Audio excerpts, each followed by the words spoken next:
Hola Claudia.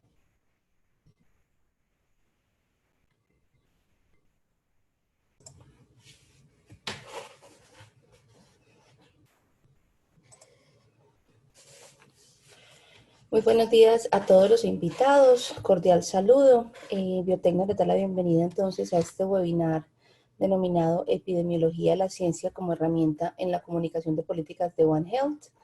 Mi nombre es Natalia Correa, yo soy médica veterinaria de profesión y cuento con un título de maestría y doctorado en ciencias veterinarias con énfasis en la línea de investigación en epidemiología y salud pública. El día de hoy tenemos entonces dos objetivos claros a partir del contenido de este webinar. El primero es proveerles información que les permita entender las causas, el impacto y el curso de las enfermedades en poblaciones tanto humanas como en animales y en varios ecosistemas. Y como segundo punto, que se entienda por qué y cómo se establecen las bases para el desarrollo de las políticas basadas en la evidencia en cuanto a salud, tanto animal como humana y ambiental a nivel global. Estas políticas se refieren a políticas públicas. Entonces, a manera de temática, tenemos un primer punto que es la introducción al tema. Luego continuaremos con la conceptualización de salud y enfermedad, entendiendo las causas de la enfermedad, la estimación de su impacto y el curso natural que presentan. Un tercer punto que es pasar del entendimiento de esa epidemiología como concepto de ciencia a la política pública. Y allí contaremos con temas como evaluación de la confiabilidad de pruebas diagnósticas, la determinación de seguridad y efectividad de tratamientos y vacunas, la evaluación de la salud a nivel de individuo y de comunidad, y el establecimiento de regulaciones y estándares de control ante las enfermedades. Y como cuarto punto, les mostraré dos ejemplos de los beneficios que se obtienen al utilizar este enfoque de One Health. Entonces, como manera introductoria, pues es importante entender dos conceptos. El primer concepto que es importante entender es el concepto de epidemiología. La epidemiología, como varios de los asistentes podrán saber, es el estudio de la dinámica de las enfermedades en las poblaciones. La aclaración en las poblaciones porque si se trata de individuos, trataremos con ciencias clínicas. La epidemiología busca entender los patrones de esa enfermedad como medio para identificar las posibles medidas de prevención y control de la misma. Incluso hay una descripción muy bonita, muy completa, y se define la epidemiología como un interesante y único ejemplo de fertilización cruzada entre las ciencias sociales y las ciencias naturales. El principio básico de esta ciencia es que la enfermedad como tal no es un evento aleatorio, sino que cada individuo en una población tiene un conjunto único de características y exposiciones que desde la literatura y desde la misma ciencia lo conocemos como factores de riesgo. Y esos factores de riesgo van a determinar qué tan probable es que ese individuo o esa comunidad de individuos, sean animales o humanos, presenten la enfermedad. A diferencia, como se los comentaba inicialmente, de la medicina clínica, que se centra más en la salud del individuo, la epidemiología y la salud pública buscan aplicar esa evaluación o valoración de los factores de riesgo a nivel de población y comunidad. ¿Y por qué es importante entender esos factores? Porque esos mismos impactan en la comunidad hasta el punto que le proporcionan a los funcionarios de salud pública las herramientas para que se puedan desarrollar políticas e intervenciones necesarias para controlar, prevenir la enfermedad, en algunos casos hablar de erradicación en la comunidad de interés. Entonces, la Organización Mundial de la Salud presenta el enfoque denominado One Health. En la imagen están viendo la triada de One Health publicada por Thompson en el 2013. En esa misma se relacionan la salud humana, la salud animal y la salud del ambiente.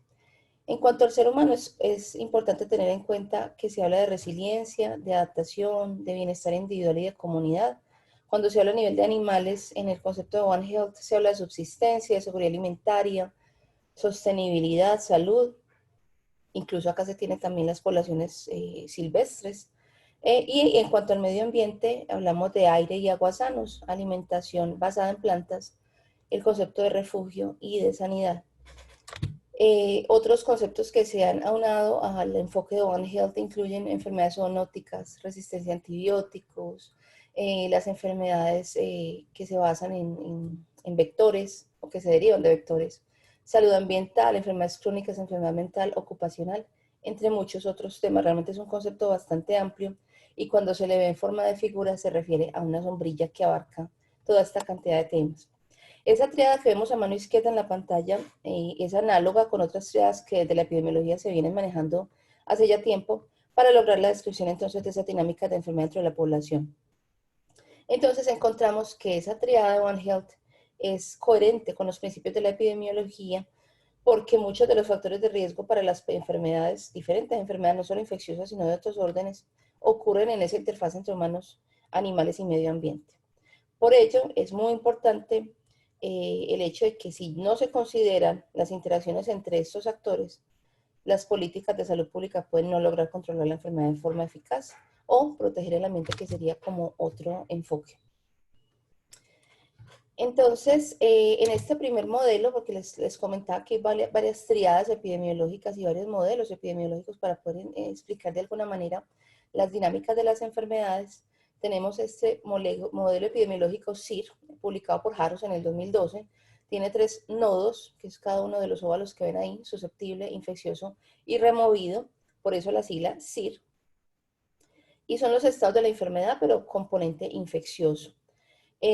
¿A qué se refiere entonces el nodo de susceptibles? Ese nodo de susceptibles, que es el primero que vemos arriba en amarillo, son aquellos individuos animales o humanos, como se los comentaba previamente, que no han sido infectados aún y que están disponibles para la infección, pero no infectan a otros nodos. Eso es importante dentro del control de las enfermedades. A diferencia del nodo infeccioso, que está en rojo, que son esos individuos que se han infectado y que pueden infectar a otros nodos con cierta probabilidad. Y tenemos el tercer nodo, que es el de removidos o recuperados. Son esos individuos que han pasado por la infección y no hacen parte de una infección posterior, sea porque desarrollan inmunidad pasiva o activa. Y también se habla de removidos porque fallecen a causa de la enfermedad que los afecta. Es importante entender acá que no todos los sujetos que se enfrentan a la infección pueden generar una inmunidad duradera y protectora. Entonces, digamos que este modelo se queda a veces corto en la explicación de la dinámica de enfermedad. Tenemos un modelo muchísimo más antiguo, por decirlo así. Es el modelo de causalidad de Rodman, que fundamenta mucha de la teoría epidemiológica actual. Fue publicado por este autor en 1976. Y en él, los factores de riesgo, que eran esas características a nivel individual, para la causalidad de la enfermedad, se categorizan como necesarios, suficientes y causas componentes. Las causas suficientes, como lo ven en la figura, son esos escenarios probables para el desarrollo de la enfermedad. Esas son las causas suficientes. Cada torta, por llamarlo de alguna manera, de causa suficiente está formado por unas porciones o unas piezas que son las denominadas causas del componente. ¿Qué significa esto? Que una enfermedad, si yo lo veo en este escenario hablando de una sola enfermedad, pongámosle un nombre, COVID-19, puede tener más de una causa suficiente. Es decir, pueden darse, el concepto de enfermedad, el fenómeno de enfermedad se puede presentar en 3 escenarios diferentes si estos fueran los únicos que estuvieran reportados. Las causas componentes, es decir, esas porciones de torta que aparecen en todas las causas suficientes, en este caso, en la causa componente A, que para el caso de la COVID-19 puede tratarse de la presencia del virus, y debe tratarse de la presencia del virus, se considera como una causa necesaria, ya que sin su presencia la enfermedad no se presentaría. Entonces, ante estos escenarios es posible proponer planes de manejo, de contingencia, planes de control o incluso de erradicación. El modelo más actual, de todos modos, y el que más se ha divulgado en muchos de los presentes a los cuales en algún momento, con los cuales en algún momento me reuní, es este modelo, que es la tríada epidemiológica moderna. Se le denomina moderna porque es la última que está reportada en la literatura por McDowell en el 2018. Clásicamente, la tríada epidemiológica ha constado del triángulo que ven en el centro de la pantalla, que consta de 3 aristas. La arista superior es el agente o el patógeno. En el extremo inferior izquierdo encontramos al hospedador. Y en el inferior derecho, el ambiente. En la interacción entre estas 3 aristas, lo que puede generar el proceso de enfermedad, en cuanto el ambiente facilita la comunicación o el encuentro entre el agente patógeno y el hospedador. Pero hay ciertas características que se deben tener en cuenta para cada una de las aristas. Por ejemplo, para el agente patógeno es importante entender su toxicidad, su virulencia, su infecciosidad, que más adelante son conceptos que vamos a tratar. También es importante saber qué tan susceptibles a los antibióticos cuando se trata de agentes bacterianos, la habilidad que tiene para sobrevivir por fuera del cuerpo y en base a ello podemos generar intervenciones como la erradicación o la modificación genética de ese agente patógeno. En cuanto al hospedador, tenemos características importantes a tener en cuenta en las dinámicas de enfermedad, como son la edad del hospedador, que se hayan presentado exposiciones previas. El nivel de susceptibilidad puede ser por línea genética, por sexo o por otras condiciones de manejo. Coinfecciones, es decir, que se presente el agente patógeno en concordancia temporal con otro agente infeccioso. Y la respuesta inmune, la capacidad, la inmunocompetencia del hospedador. Y en base a ello podemos generar intervenciones como tratamiento, aislamiento, inmunización y modificaciones en la nutrición que le permitan al hospedador lidiar de alguna manera con esta enfermedad. Y en cuanto al componente ambiente, tenemos características como el clima, las estructuras físicas, las densidades de población y la estructura social. Y allí podemos generar ciertas intervenciones para prever que no se presente la enfermedad, como por ejemplo la calidad del alojamiento, la sanitización, las fuentes de agua y los servicios de prevención, incluyendo las vacunaciones y todo lo que son estas intervenciones profilácticas para la enfermedad. Y en cuanto a la interacción entre esas aristas, pues tenemos en una interacción agente y hospedador, podemos generar protección, educación o alterar la exposición, que es una de las maneras pues como más clásicas de manejo de esta interacción. En cuanto a la gente y el ambiente, podemos remover los grupos de mayor riesgo o mejorar las prácticas de sanitización. Y en cuanto a la interacción entre el ambiente y el hospedador, podemos educar, podemos cambiar los patrones de comportamiento de actividad y generar cuarentena. Y aquí aprovecho que se presenta el término cuarentena para hablarles de la diferencia por terminología entre una cuarentena y un aislamiento. La cuarentena se define no porque dure 40 días, inicialmente se consideraba que era el tiempo óptimo de separación de las poblaciones diferenciales de riesgo para poder controlar la enfermedad, pero ya se sabe pues por los tiempos de incubación y otros conceptos que también miraremos más adelante que pues esa duración puede variar.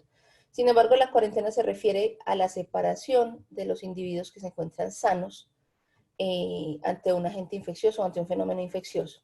A diferencia del aislamiento, que el aislamiento compromete la separación o la segregación de los individuos que se encuentran infectados, ya sea porque muestran sintomatología clínica o porque resultaron positivos a las pruebas de detección del agente o de la respuesta inmune al agente.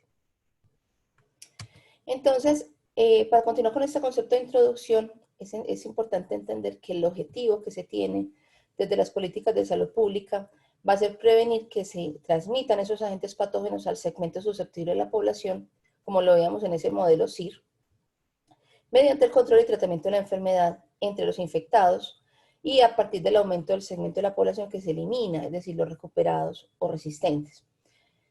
Y la herramienta que principalmente van a utilizar los profesionales de salud pública para el control de esas enfermedades va a requerir del entendimiento de 3 puntos, y son estos que se ven en pantalla.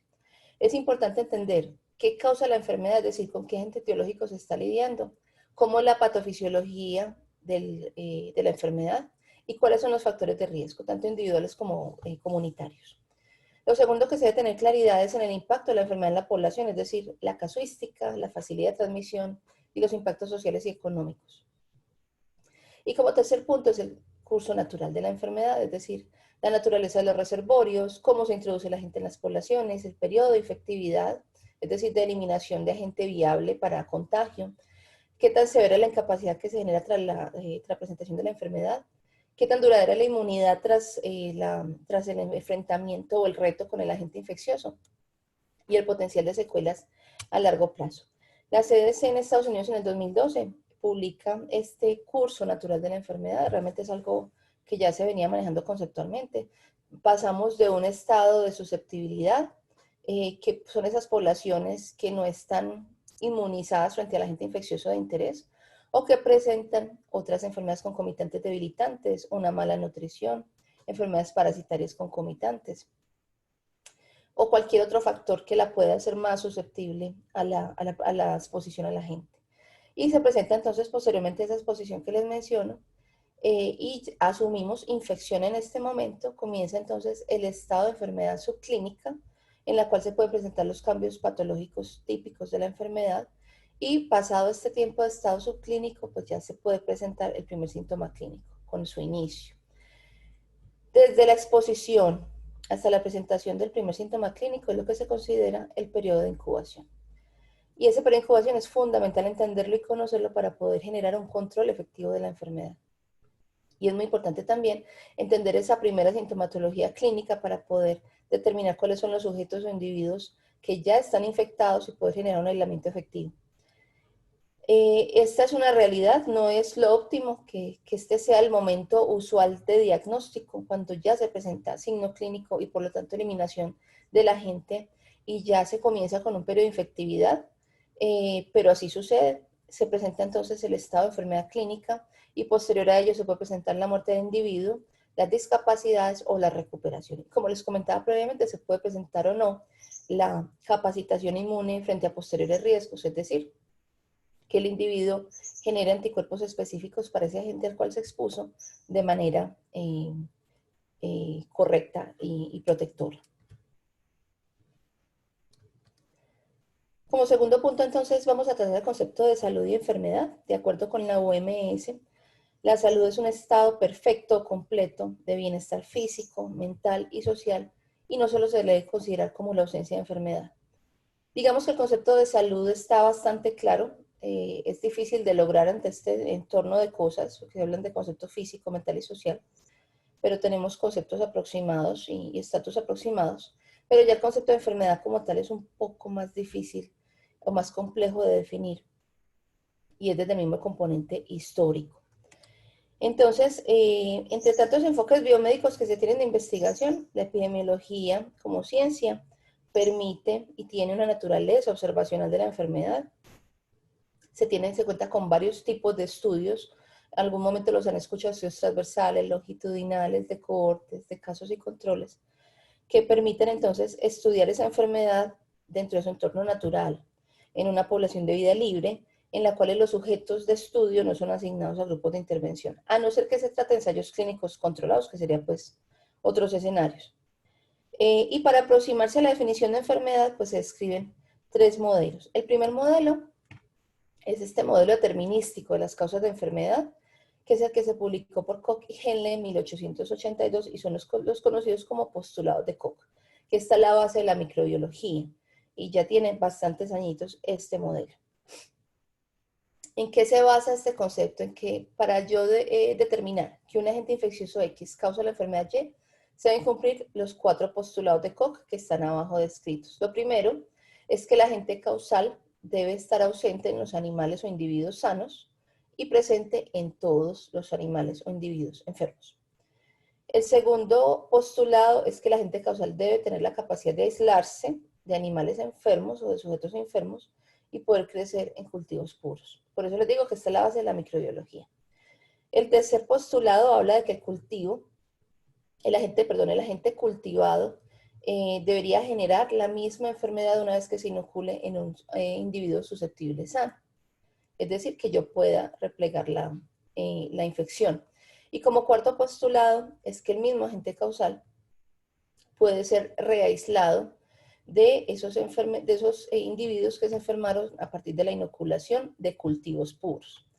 Espero se haya entendido esa última parte, pero estos son los postulados de Koch clásicamente reportados desde hace pues, muchísimo tiempo.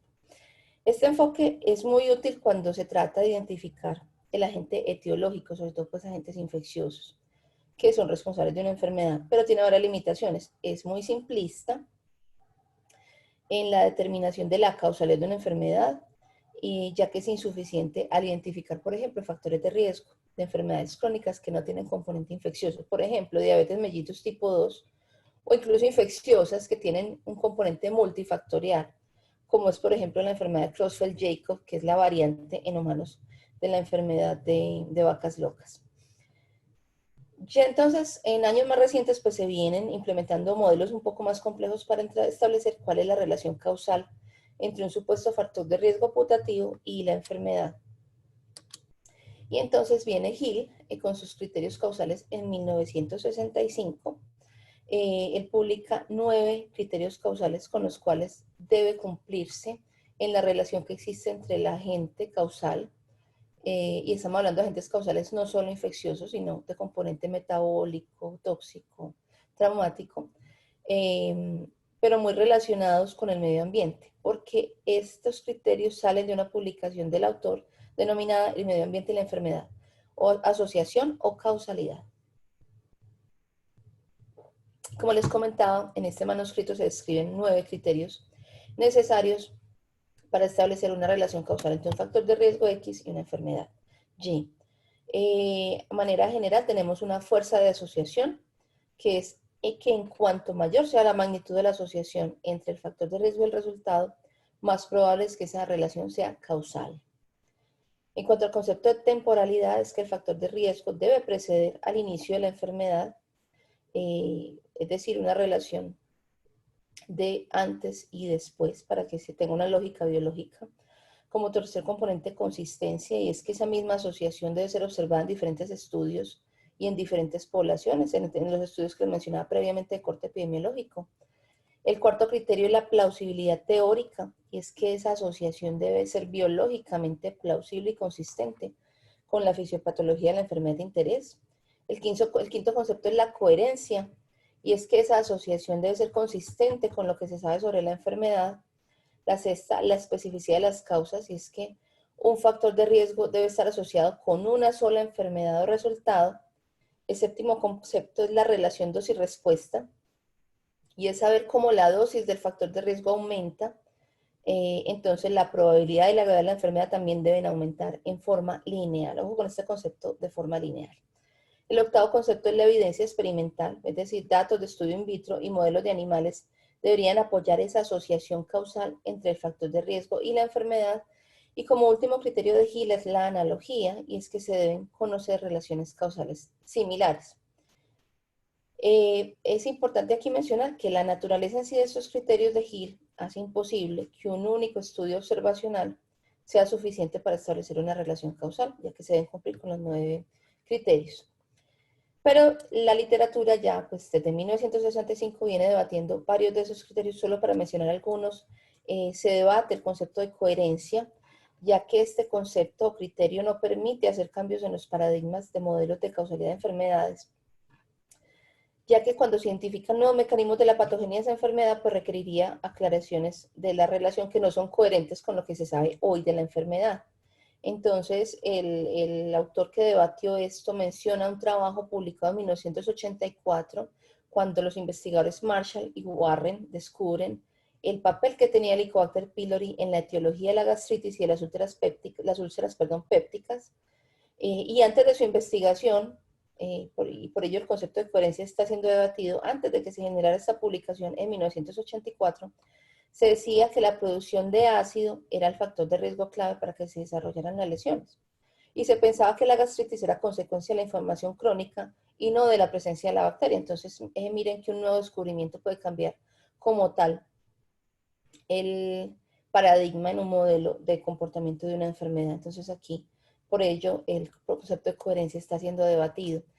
El concepto número 6 o criterio, que es la especificidad de las causas, pues es importante mencionar que este criterio no va a lograr reconocer el potencial que tiene, que se tiene de que una sola exposición cause varios efectos patológicos. ¿Cuál es el ejemplo clásico? La exposición al tabaco o al cigarrillo. Sabemos que el cigarrillo está asociado con cáncer de pulmón, pero no exclusivamente con él, sino que también se tiene reporte de enfermedad cardíaca, accidente cerebrovascular, asma, problemas de fertilidad, problemas en los bebés al nacer como bajo peso o que sean bebés prematuros, ceguera, cataratas, degeneración macular, cáncer de sistemas tan variados como colon, cuello uterino, hígado, estómago y páncreas. Entonces no podemos hablar en el caso puntual del tabaquismo y su relación con la enfermedad respiratoria, de que hay una especificidad de las causas. Y para terminar con aparte de las contrariedades que se han encontrado con respecto a los criterios de Hill, tenemos la relación dosis-respuesta. Y es que muchas exposiciones que causan enfermedades no logran producir un gradiente lineal dosis-respuesta. Lineal se refiere a que es perfectamente exponencial. Mayor grado de factor de riesgo, mayor grado de enfermedad. Por ejemplo, se menciona en la literatura las exposiciones a la radiación ionizante y otros componentes como por ejemplo la toxicidad vitamínica. Se sabe que los efectos que producen estas exposiciones no son de forma lineal, sino que son curvas que se producen en forma de U o J. Y van a haber algunos factores que van a impedir identificar esas relaciones no lineales a partir de esos estudios observacionales que se quedan cortos al determinar las relaciones entre el factor de riesgo y la enfermedad, por ejemplo, dado la dosis de exposición, los tamaños de muestra estudiados y la variabilidad que existe de susceptibilidad individuo a individuo, que eso finalmente pues, puede afectar. El tercer modelo del que se habla de la literatura, y digamos que este es el más reciente, es el modelo multifactorial de causación de enfermedad. Fue publicado por Krieger en 1994. Ha sido uno de los más conocidos y se describe cómo en el mismo, y lo ven en la figura, la transición de la epidemiología desde un enfoque de enfermedades infecciosas agudas a enfermedades infecciosas crónicas, que está muy relacionado, muy fundamentado en el modelo de Rodman, que lo vimos anteriormente. En resumen, ¿de qué se trata? De que la epidemiología logra evolucionar de un modelo monocausal, que es ese determinístico, que les comentaba a partir de los postulados de Koch, a un concepto multicausal de la red de causalidad. Entonces, esto todo se enmarca en un, qué pena la redundancia, marco ecosocial, que ha sido propuesto como un enfoque más holístico e integral para describir el cómo y el por qué se presenta la enfermedad. En esta figura como tal, Krieger presenta un marco ecosocial para la epidemiología del virus de la inmunodeficiencia humana, VIH, SIDA, y esas líneas punteadas que relacionan las diferentes esferas, lo que tratan es de ilustrar que hay una naturaleza porosa de las distinciones entre los niveles de análisis, es decir, que un nivel puede permear al otro en diferentes vías y que hay amplios vínculos entre los factores de todos los niveles que dan lugar a los patrones de la epidemia observada, en este caso, epidemias de enfermedades de transmisión sexual. Y lo que busca Krieger finalmente con este tipo de modelación es alentar, más que alentar que existe un punto de vista social y ecológico, también es recordarnos que las personas como tal, los seres humanos, somos poblaciones que están en este planeta y que implica que nuestras relaciones de salud con todos los organismos están interconectadas. Y allí es donde el concepto o el enfoque One Health tiene más peso. En cuanto a este concepto como tal que relaciona Krieger, es importante entender entonces cuál sería la funcionalidad de estas propuestas de modelos de transmisión de factores de riesgo, que él trató como de compactarlas de alguna manera en su modelo, y es romper con la cadena de transmisión. ¿Para qué se modela una enfermedad desde la epidemiología? Para romper con la cadena de transmisión y poder controlarla, mejorando así la salud de las poblaciones. Entonces, la justificación que se tiene a investigar esos factores de riesgo para las enfermedades es identificar las políticas y las intervenciones que se pueden emplear para prevenirlas. Incluso, y quiero que entiendan esto, y ya con algunas personas en su momento lo hemos hablado, y es que el control de la enfermedad, a pesar de que aporta mucho conocer el nombre y apellido de la gente que lo está causando, en este caso agentes infecciosos, no es una característica que tenga que tenerse. Y aquí les hago como una línea histórica de cómo se ha manejado ello. Luis Pasteur condujo la teoría del germen entre 1860 y 1864. Germen era que las enfermedades eran causadas por gérmenes. No se sabía todavía si eran bacterias, virus, protozoarios, hongos, levaduras. Pero antes de ello, en 1854, John Snow, que se considera el padre de la epidemiología moderna, en una epidemia de cólera, demostró que un brote puede controlarse aún sin saber el agente etiológico, siempre que se comprendan bien los factores de riesgo de la enfermedad. Y esto es muy importante extrapolarlo a los sistemas de producción actual. Digamos que de alguna manera estamos sobrevalorando las pruebas diagnósticas. Necesitamos saber con qué estamos lidiando para controlarlo, y realmente el control de las enfermedades rara vez requiere saber la identificación conocer la identidad del agente infeccioso con el que se está lidiando. Muchos de los programas de control se fundamentan en el control de los factores de riesgo más que del agente como tal. ¿De qué se trató este asunto del brote del que hizo seguimiento y manejo John Snow? Pues este brote se presentó en 1854. Se presentaban nuevos casos de cólera de forma alarmante en Londres y la intervención que realizó John Snow fue cerrar una bomba de agua que se encontraba en Broad Street, en la calle Broad, y una vez esa fuente de agua contaminada con heces humanas se identificó y se asoció con las muertes que se estaban presentando en Londres en una mayor medida, no es que solamente en esa bomba. Entonces, John Snow simplemente cierra esa bomba de agua para que la gente no siga tomando agua de allí y se controla la casuística. Y desde un punto de vista más reciente, que es lo que estamos viendo en la figura en pantalla, pues está que el primer caso de SIDA, como enfermedad clínica, no como identificación viral, fue reportado en 1981 y fue hasta 1984, o sea, 3 años después, que se identificó el VIH, es decir, el virus que lo causaba. Pero antes de ello, en 1982, ya se sabía que la enfermedad era causada por un virus a partir de la transmisión de sangre sexual y se identifican entonces las poblaciones humanas de mayor riesgo, incluso mucho antes de que se definiera que era un virus o que ese virus se definía así o cualquier otro conocimiento a partir del mismo. Y se tomaron entonces medidas de prevención de la transmisión de la enfermedad, incluyendo el uso del condón, evitar compartir agujas entre usuarios de drogas intravenosas, etcétera.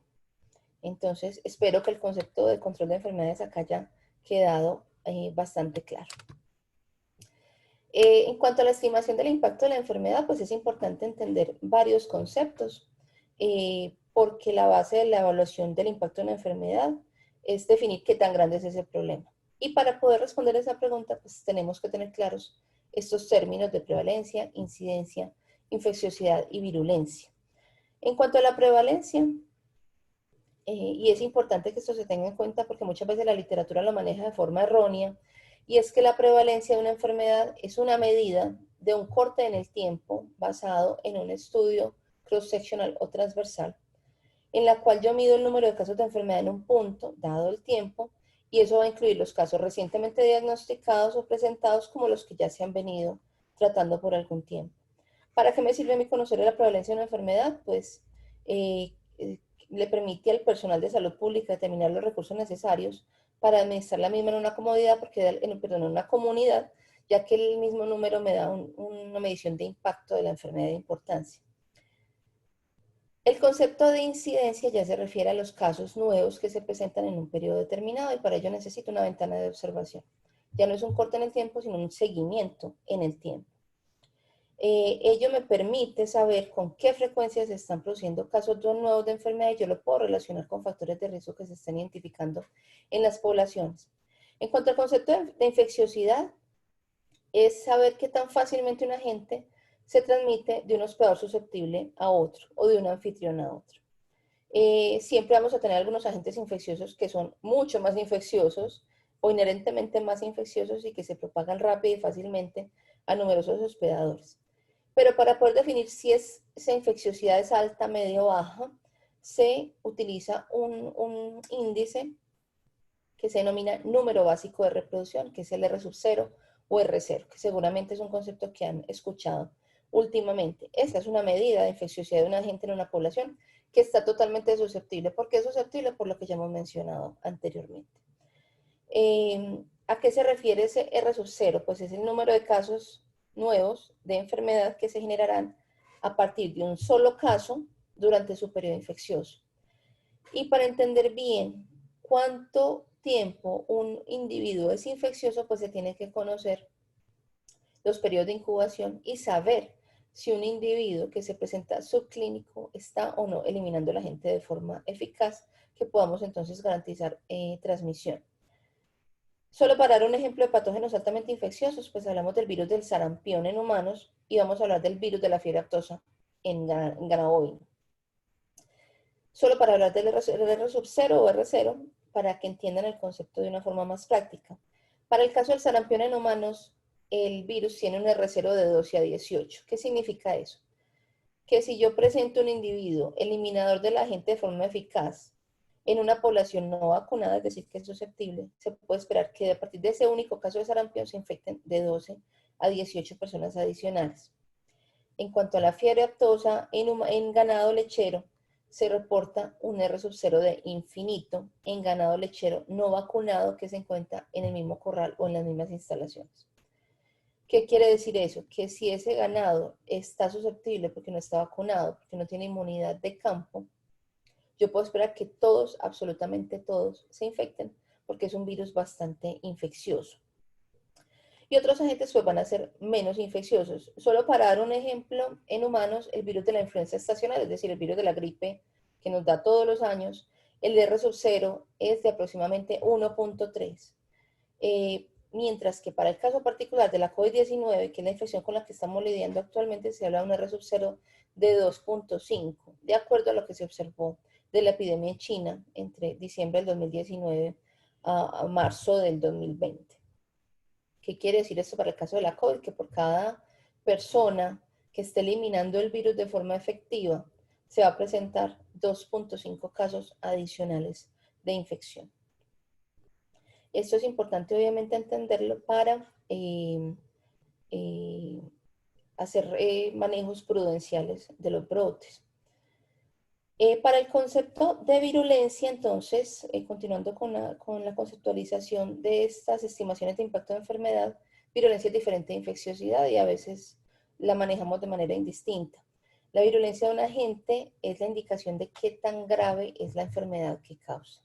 Entonces recordemos que la infecciosidad es la facilidad con la cual se propaga en una población el agente, mientras que la virulencia me habla de la gravedad de la enfermedad.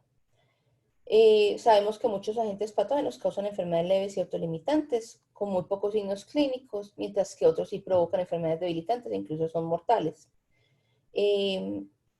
Aquí es importante diferenciar cuando se habla de tasa de mortalidad y tasa de letalidad. La tasa de mortalidad es una tasa general. Cuando hablamos de mortalidad en una población puede causarse por accidentes de tránsito, por enfermedades infecciosas, por muertes súbitas, por muertes de componente metabólico, tóxico, mientras que cuando utilizamos el término de tasa de letalidad se habla de específica de. Entonces, solo para darles un ejemplo, la tasa de letalidad de la varicela en los niños es de 0.001%, es decir, que solo mueren a causa del virus de la varicela 1 de cada 100.000 niños que se contagian. Sin embargo, si hablamos de la infección por el virus de la rabia en humanos, esa tasa de letalidad es del 100%, es decir, humano que se enfrente en su naturaleza de susceptibilidad, es decir, no vacunado, no inmunizado, tiene 100% de probabilidades de morir. Entonces, aquí es donde afirmamos que el virus de la rabia en humanos es mucho más virulento que el virus de la varicela. Y esto nos permite entonces enfocar recursos. Continuamos entonces con la estimación del costo de la enfermedad para la sociedad, que no solo es un costo, como lo vimos en la diapositiva anterior, no solo es un costo económico, sino también un costo social. Les traigo esta gráfica en la cual se relacionan las estimaciones de costo para varias enfermedades que se han presentado en la historia de la humanidad y cada tamaño del globo pues se refiere a las magnitudes del mismo. Entonces vemos que el suceso infeccioso de curso mundial que ha tenido mayor impacto económico a hoy es el SARS. Yo podría atreverme a decir que el impacto de la COVID-19 se va a salir de esta gráfica una vez que se pueda incluir. Entonces, es importante saber que además de que se tienen que considerar los individuos enfermos, la tasa de propagación de la enfermedad y la gravedad de la misma, cuando se está hablando pues del impacto de la enfermedad, también se tiene que tener en cuenta la carga de esa enfermedad en la sociedad que lo está sufriendo. Hay unos costos directos de la enfermedad y esos son el costo del diagnóstico y del tratamiento y de la prevención de la enfermedad, pero hay unos costos indirectos que incluyen la pérdida de la productividad debido al absentismo por trabajo o pérdidas por la disminución del comercio o del turismo causado por miedo a la enfermedad, que lo estamos viviendo en este momento, y la disrupción social causada por la enfermedad o miedo a la enfermedad, incluso puede ser mucho más costosa que incluso el manejo de los casos como tal de la enfermedad. Es muy fácil ver cómo un brote de una enfermedad que tiene alta incidencia, es decir, alto número de nuevos casos, que es de propagación rápida, o sea, altamente infeccioso, y causada por un agente muy virulento, es decir, que es muy agresivo con el organismo que lo obtiene, pueden tener un impacto social y económico muy importante. La literatura refiere a un brote que se presentó entre el 2014 y el 2016 de ébola en África Occidental, Para él se estimaron más de 28.000 casos en humanos con más de 11.000 muertes en 10 países.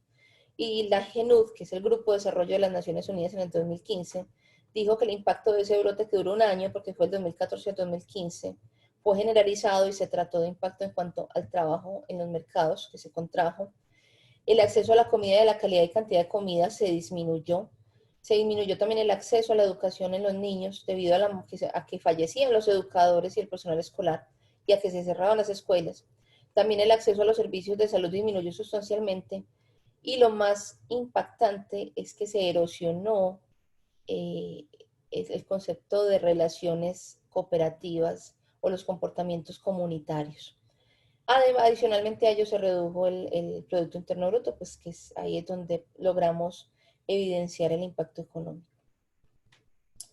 En cuanto a la pandemia de SARS, que como les comentaba es la que más llama la atención en la gráfica, esta se presentó en noviembre del 2002 hasta julio del 2003. Durante ese periodo hubo más de 8.000 casos totales de SARS y con 774 muertes en 29 países, y se estimó un impacto económico entre 30 y 50 mil millones de dólares.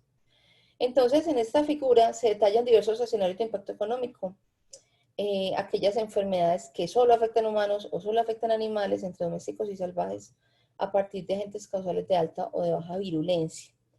Esto es importante tenerlo en cuenta y yo creo que seguimos quedándonos cortos en la estimación de los impactos, sobre todo sociales y a largo plazo, de las enfermedades que afectan a las poblaciones humanas y animales. En cuanto al curso natural de la enfermedad, pues cada caso de una enfermedad en una población va a seguir una progresión, que como lo mencionamos en las modelaciones anteriores, progresan de susceptible a recuperación o a muerte. Y las relaciones que existen de interacción entre los cuadros de la gente y el medio van a influir en la tasa de progresión de la enfermedad, obviamente, y en el resultado final. En esta tabla se muestra en la primera columna la exposición no solamente a agentes infecciosos como salmonela o agentes virales como SARS, sino que también a la radiación, incluso a la exposición o ingestión a organofosforados y a las toxinas a partir de camarones y comida de mar. Tenemos un efecto clínico en esta segunda columna, que sería como el efecto que se puede evidenciar y medir. Y tenemos en esta columna los periodos de incubación y latencia. Ya el periodo de incubación se los definí. Es el tiempo que transcurre entre la primoexposición, es decir, la exposición primaria al agente infeccioso de interés, y la presentación del primer signo clínico compatible con, que muchas veces es muy difícil definirlo puntualmente ese antes de la presentación del primer signo clínico. Y tenemos aquí también el concepto de latencia. El concepto de latencia es que el virus o la bacteria o el agente infeccioso permanece latente, como su palabra lo indica, en el hospedador sin generar mayores cambios en su comportamiento inmunológico, así que pasa sin ser detectado, y es lo que hace es esperar a que se presente un momento más cómodo para él de generar enfermedad o de generar el impacto que se espera. Y esos periodos de latencia pues incluso se pueden tratar de años. Para los periodos de incubación y de latencia, pues en esta tabla se presentan, por ejemplo, para las intoxicaciones en las personas que son susceptibles a las toxinas a partir de comida de mar y las oxitoxinas. Se habla de pocos minutos, hasta 30 minutos, para que se presente el efecto clínico. Y vemos, por ejemplo, en la radiación, en este asunto de Chernobyl en Japón, con cáncer tiroideo, se habla de 3 hasta más de 20 años. Entonces, entender estos conceptos de periodo de incubación y de latencia y los periodos de latencia y los efectos clínicos, es decir, todo lo que se denomina curso natural de la enfermedad, nos permitirá entonces generar un control mucho más efectivo de la enfermedad una vez que sabemos su impacto. Es importante también entender que de acuerdo al concepto de reservorio, es decir, el sujeto vivo o no vivo que mantiene viable el agente infeccioso disponible para infección, puede definir también el control de la enfermedad, y para ello es importante entender los 3 conceptos de reservorio que se enfrentan en la tríada epidemiológica. La primera son las antroponosis, y es cuando los humanos son el reservorio. Les hablo nada más de un caso en 1980, cuando el mundo fue declarado libre de viruela. En 1984, Stuart Harris identificaron las características de esa viruela, facilitando la erradicación del virus. ¿Y por qué era importante entender esa enfermedad? Pues porque se tenía, digamos que todas las herramientas para su control. Siempre va a ser mucho más fácil controlar enfermedades en las cuales solo se involucra un tipo de reservorio cuando son diferentes tipos de reservorios, sobre todo enfermedades humanas con reservorios animales. ¿Por qué fue de alguna manera fácil controlar la viruela? Pues porque tenía una erupción muy característica que no se confundía con otra enfermedad. Había ausencia de casos subclínicos, es decir, personas que se enfrentaban al virus general, caso clínico. Había ausencia de animales reservorios, como se les comentaba. No había un vector relacionado, ni mosca, ni zancudo, ni pito, ni artrópodos. Había una estacionalidad en la presentación. No había un periodo de latencia, sino que se presentaba inmediatamente la enfermedad tras el periodo de incubación. Solamente había un serotipo circulando y la vacuna que se generó era bastante estable. Entonces, digamos que en cuanto a ello, era muy fácil el control de la enfermedad, cosa que se complica cuando ya se trata de zoonosis. En este cuadro se presentan las zoonosis que son transmitidas por contacto directo alimentario o aerógeno, y como segundo punto, las zoonosis transmitidas por artrópodos tipo garrapatas es la que están ejemplificando ahí. En este caso, la zoonosis como término es cuando el animal doméstico o salvaje es el reservorio para la enfermedad. Entonces, desafortunadamente, la mayoría de las enfermedades infecciosas que estamos viendo de corte emergente o reemergente son zoonóticas. ¿Qué significa esto? Que se transmiten bajo condiciones naturales entre animales y humanos y por lo tanto son mucho más difíciles de controlar.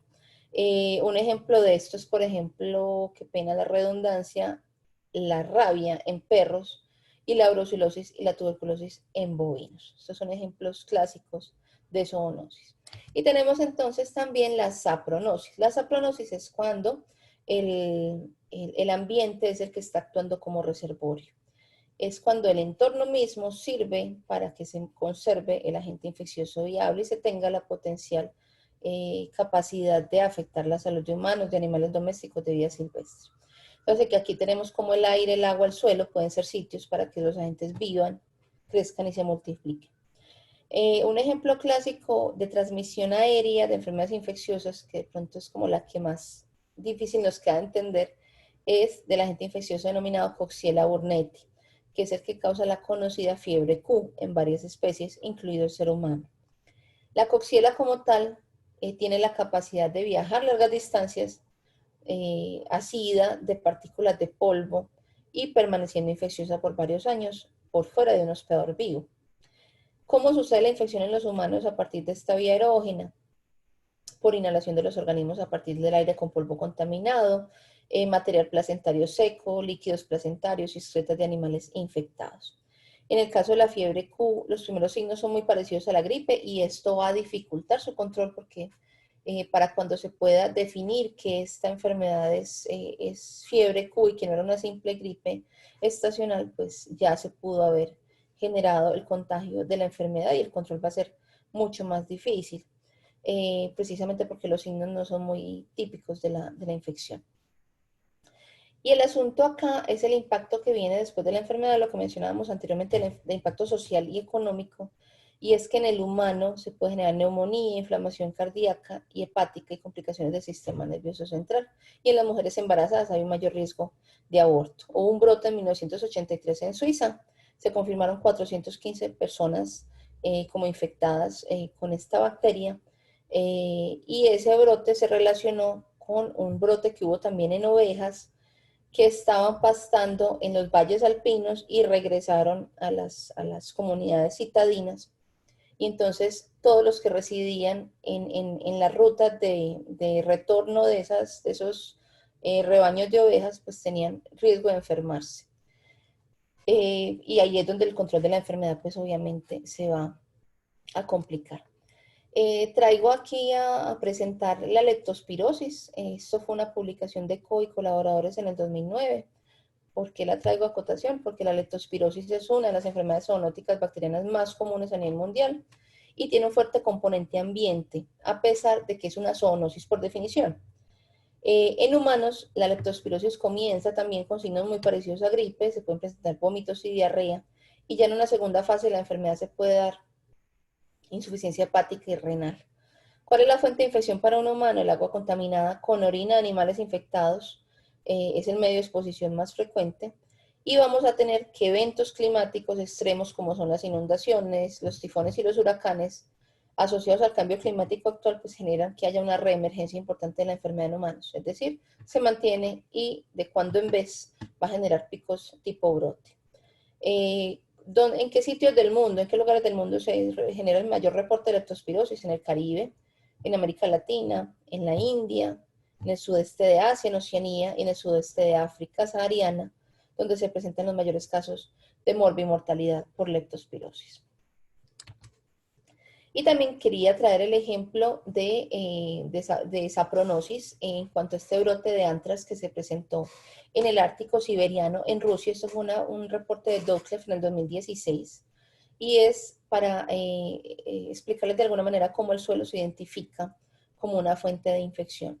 Entonces, en este caso, el brote de antrax en Rusia, se supo que unos brotes que se habían presentado de antrax en el 2016 mostraban esas relaciones que son totalmente interdependientes entre los humanos, los animales y el medio ambiente. Entonces, se presenta el registro de altas temperaturas en esta región, que es fundamentalmente eh, eh, helada, con componentes de capa helada, y se presenta el deshielo de esas capas profundas de permafrost, que son capas de suelo que permanecen congeladas en este tipo de latitudes, pero no necesariamente cubiertas de hielo o nieve. Y debajo de ese permafrost en el suelo estaba albergada la bacteria que causa el anthrax, que es el Bacillus anthracis, en una conformación biológica que toma esta bacteria para poder persistir en el ambiente y no morir, que es la formación de esporas. Se cree que esta procede del cadáver de un reno, de un brote anterior que se presentó de anthrax en la región, quedó allí atrapado en el suelo y se mantuvo durante mucho tiempo disponible, y tras el deshielo que se presentó, pues las esporas pudieron ganar acceso al aire. Y ello generó que 1.500 renos murieran de la enfermedad en 2016, muchos de ellos fueron sacrificados, y que más de 100 personas murieran en este brote de anthrax que se presentó en el 2016. El tercer componente que yo les presentaba de la temática y siguiendo un poco de qué manera podemos progresar desde el entendimiento de la epidemiología al desarrollo entonces de políticas públicas, y como se los mencioné anteriormente, es algo que estamos viviendo hoy. Esta figura que ven a mano izquierda ilustra cómo la investigación epidemiológica participa en la prevención y control de las enfermedades infecciosas. Entonces, las flechas negras generalizan un ciclo infeccioso y las flechas de ese rosa pálido van a indicar puntos donde esa enfermedad puede prevenirse. En cuanto al punto 1 que ven la numeración en pantalla, se refiere a un hospedador infectado por un reservorio o un vector del patógeno, y este individuo puede infectarse por lo que se ve en el 2, otro hospedador en una población, o lo que se ve en 3, nuevos vectores, o por el punto 4, que es el patógeno, también puede ciclar entre el vector y el reservorio. Entonces la epidemiología va a ser rutinariamente utilizada para informar esas políticas y estándares de salud, pero siempre que se fundamente en el conocimiento de la enfermedad que trata de controlar. Y a continuación lo que les voy a presentar son esos principios de epidemiología que se deben tener en cuenta cuando se quieren tomar decisiones clínicas y de salud pública. Y esas decisiones no solamente se refieren a enfermedades zoonóticas, sino también a enfermedades dentro de las poblaciones animales. Lo primero que hay que tener en cuenta es la evaluación de qué tan confiables son las pruebas diagnósticas disponibles. Y aquí quiero retomar el tema de la sobrevaloración de las pruebas diagnósticas. Sabemos desde la literatura que hay pruebas diagnósticas indirectas y pruebas indirectas de los agentes infecciosos. Las pruebas directas es cuando yo busco directamente el ADN o el ARN de ese agente infeccioso, y las pruebas indirectas es cuando, por ejemplo, mido las reacciones inmunes que se han presentado frente a ese agente infeccioso, como es el caso de las ELISAs, cuando se miden anticuerpos específicos de un agente infeccioso. Hay hay que entender muy bien por qué se refieren las pruebas diagnósticas, qué es lo que se está buscando y qué poblaciones son las que me interesa detectar. Entonces, cuando un médico veterinario o un médico de humanos realiza una prueba de diagnóstico en un paciente, esto se refiere a qué tan seguro está de que los resultados son válidos. Lo que se hace de la epidemiología es evaluar qué tan válidas son esas pruebas de diagnóstico, determinando dos conceptos que son el de sensibilidad y de especificidad, que seguramente el público está familiarizado. El concepto de sensibilidad va a definir qué tan capaz es esa prueba de identificar correctamente a los individuos que tienen la enfermedad o el agente infeccioso, mientras que la especificidad se refiere a la habilidad de esa misma prueba en la correcta identificación de los que no tienen la enfermedad. Y estas características, tanto la sensibilidad y especificidad, son inherentes a las pruebas de diagnóstico particulares, pero también van a ser afectadas por la enfermedad a la cual están apuntando, si es una enfermedad de comportamiento agudo o que tiende a la cronicidad, por ejemplo, y que sean enfermedades de preincubación corto o que presenten un tiempo de latencia típico de esa enfermedad. También tenemos que entender cómo se determina la seguridad y efectividad de los nuevos tratamientos y vacunas. Sabemos que los ensayos clínicos son el método principal empleado por los epidemiólogos para hablar este tipo de características. Lo que se busca es realizar un estudio investigativo en una población que sería a la cual está destinado ese tratamiento o esa vacunación, sea humana o animal, eh, y que puedan estar en riesgo de la enfermedad como para participar en ese ensayo clínico. Y lo que se quiere aquí entonces es estandarizar enfoques de tratamiento, en el caso pues de la generación de nuevos tratamientos, y la capacidad que tenga esa vacuna de ser protectora o no, ojalá sin efectos secundarios negativos atribuibles a las intervenciones. Tenemos como tercer punto evaluar la salud a nivel de individuo, a nivel de comunidad o de ecosistema, esto siguiendo mucho los lineamientos de One Health y estableciendo los estándares de prevención y protocolos o programas de tratamiento. Entonces, para ello, los epidemiólogos utilizan tres tipos de diseños de estudios observacionales para identificar ese factor de riesgo. Como se los mencionaba previamente, los transversales, estudios de casos y controles y de cohorte. Y esto es importante saberlo interpretar desde la literatura, porque cada tipo de estudio tiene ciertas características que debe cumplir para que sus resultados sean válidos y los resultados de los mismos pues les van a servir a los formularios de políticas públicas para establecer esos estándares reales de intervención. Y el establecimiento de regulaciones y estándares de control ante las enfermedades, y es que además de proporcionar recomendaciones para la intervención, la epidemiología busca proporcionar herramientas para que sea una acción dirigida frente a la epidemia.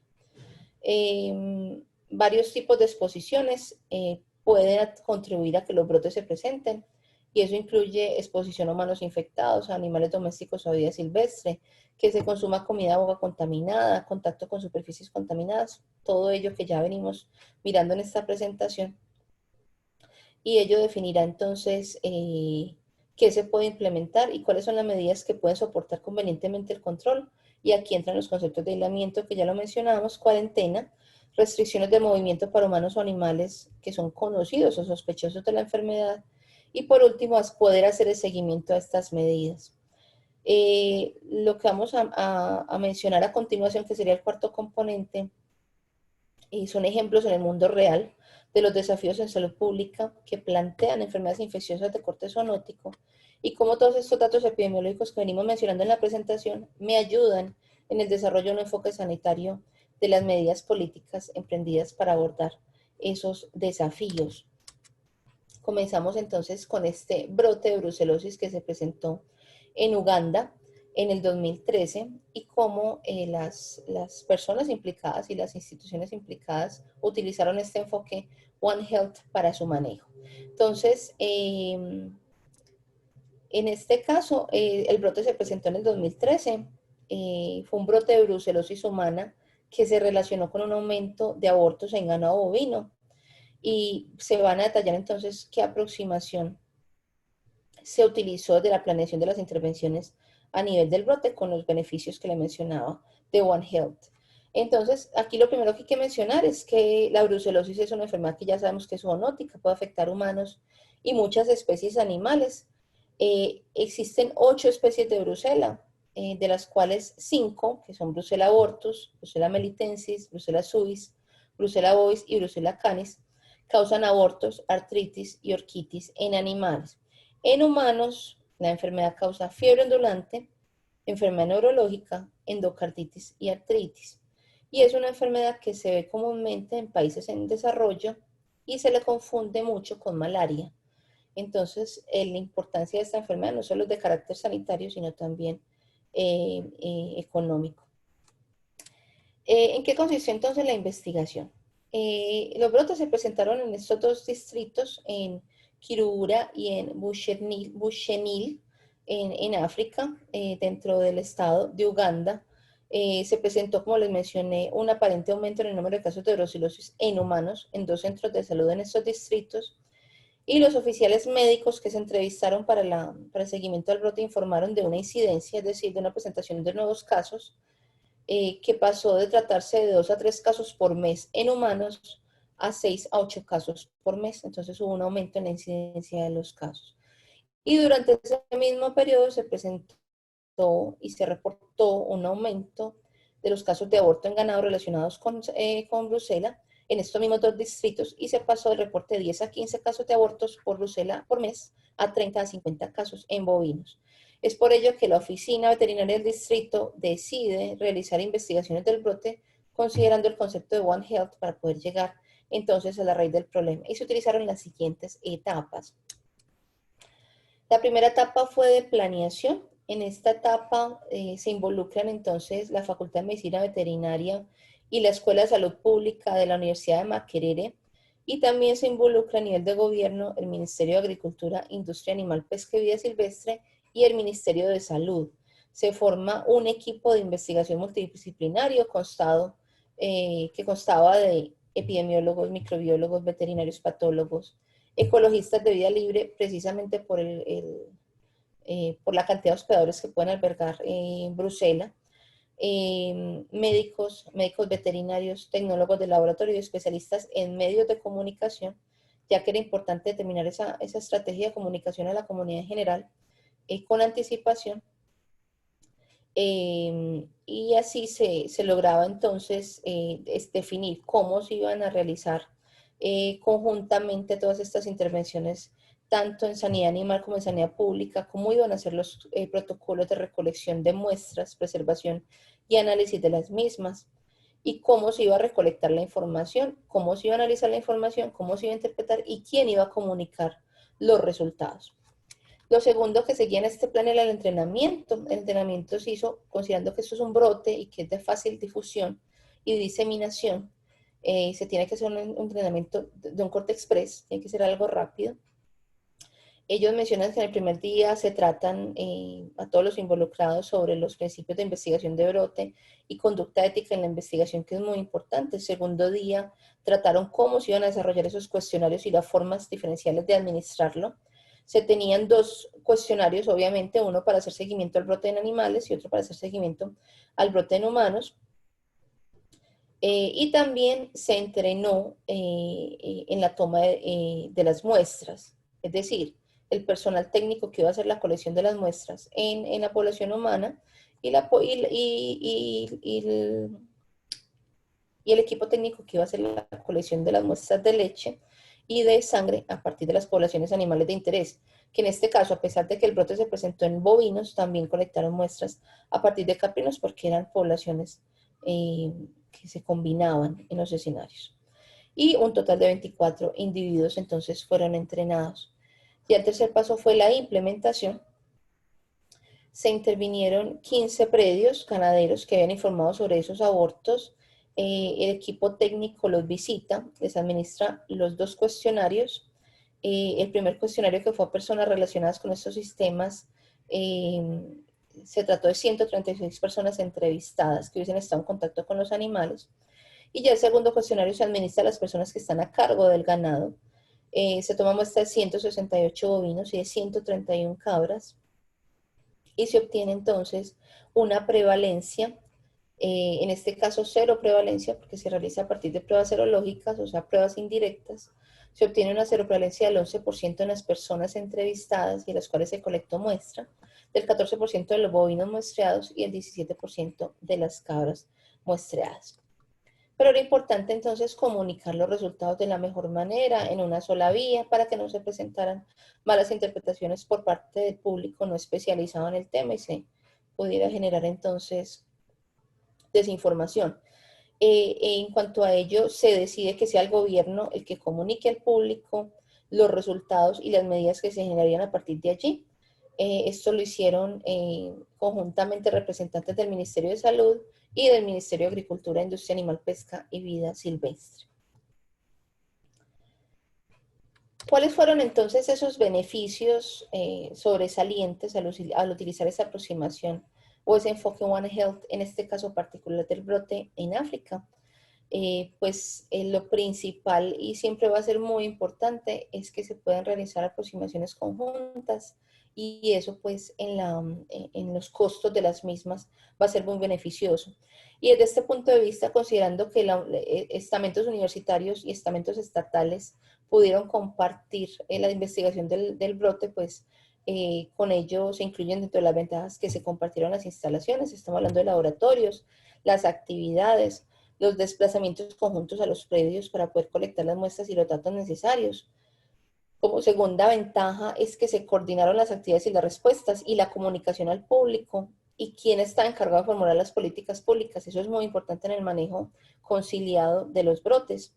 Se pudo realizar la educación a los productores sobre cómo reducir la transmisión de brucelosis entre sus animales y con relación a otros predios y el riesgo y disminuir también el riesgo de transmisión de los humanos a través del consumo de leche cruda o productos lácteos mal manejados.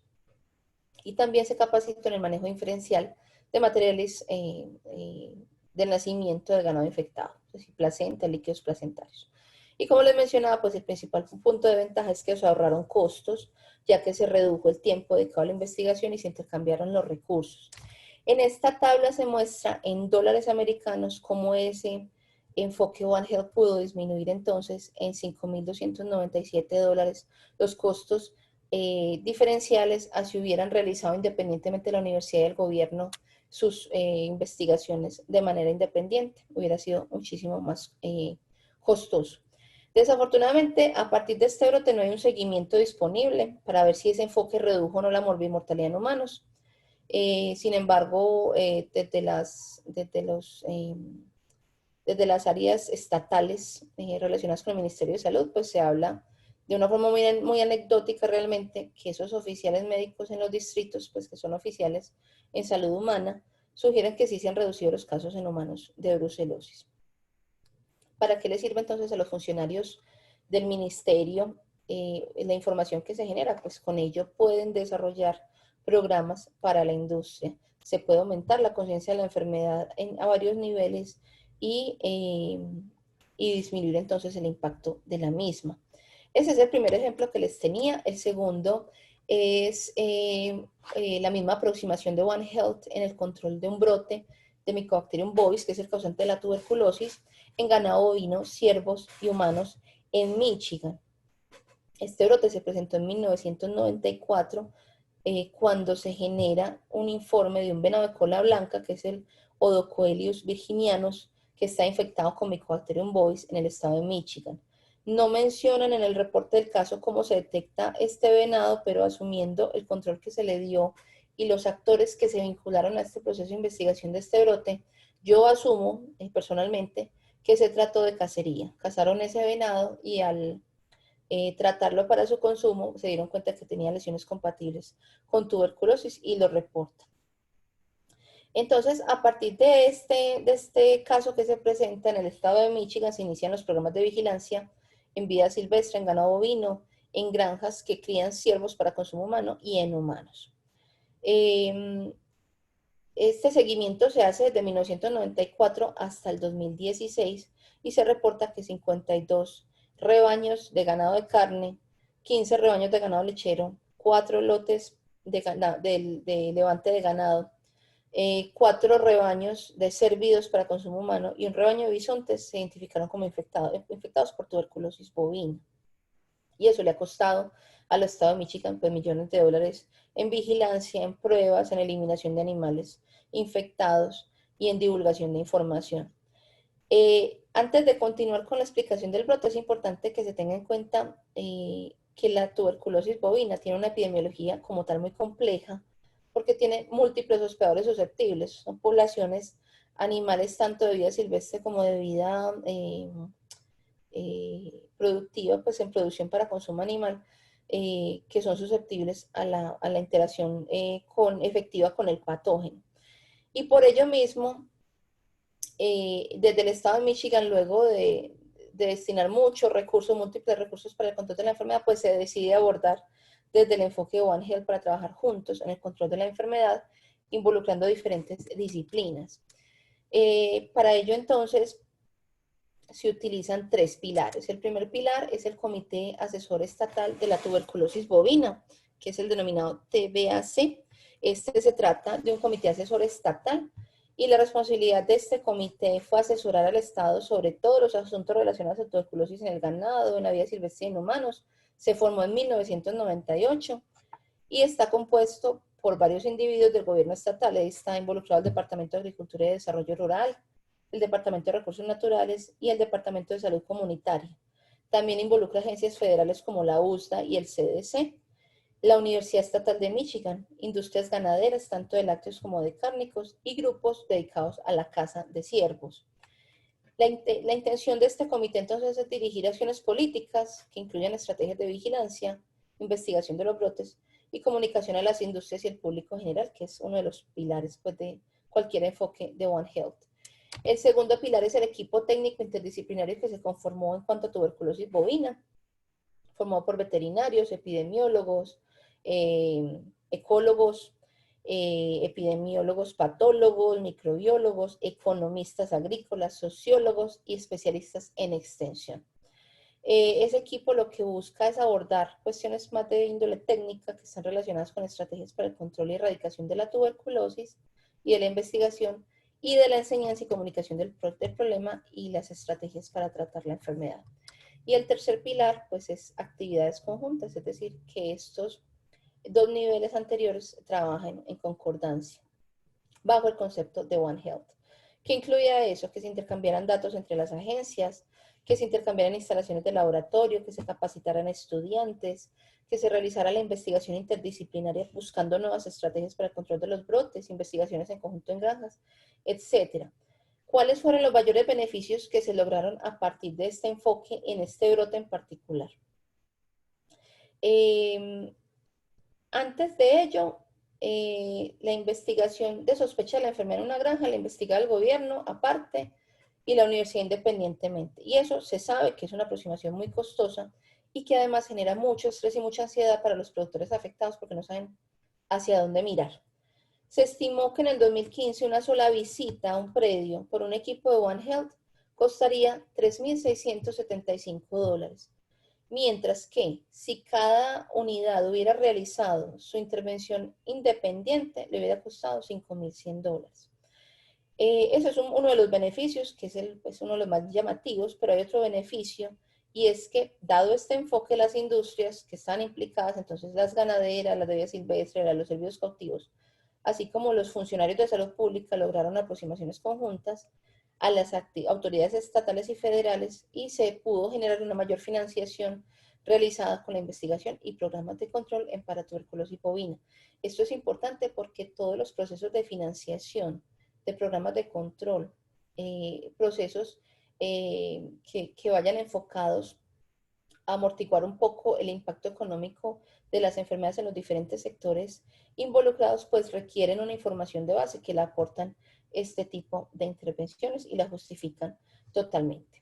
Entonces, a manera de conclusión del presente webinar, pues tenemos que el valor del enfoque de One Health en el tratamiento de enfermedades zoonóticas, y menciono de nuevo, no solo en este tipo de enfermedades, sino en enfermedades infecciosas en general, en todos los sistemas productivos y en salud humana, es primero desarrollar enfoques integrados que consideren cómo los humanos, los animales domésticos y los animales silvestres y el medio ambiente intervienen en la epidemiología de las enfermedades. Es muy importante siempre considerar ello para realizar un control efectivo de las enfermedades.